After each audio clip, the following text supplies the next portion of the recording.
traan bedwingen. Moet een vader zijn ontroering meester zijn. Als het orgel inzet en het koor gaat zingen. Het halleluja doet een vader hart dan pijn.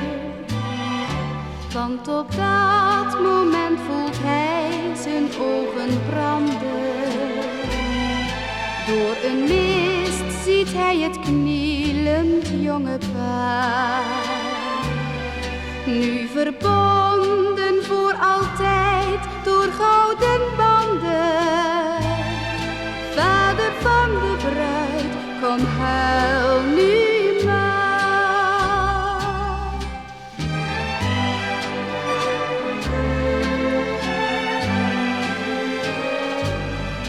Haar stralende jeugd, zijn leven, zijn vreugd, een bruidskoets die wacht in de straat.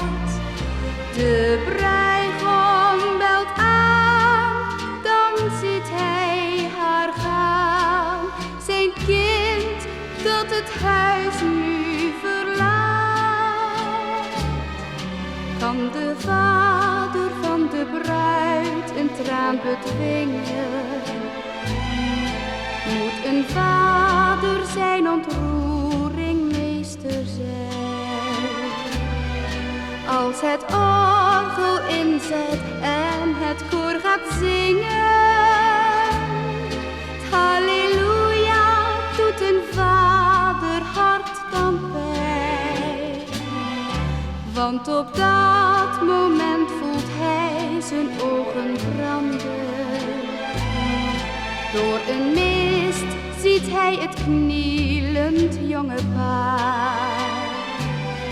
Nu verbonden voor altijd door gouden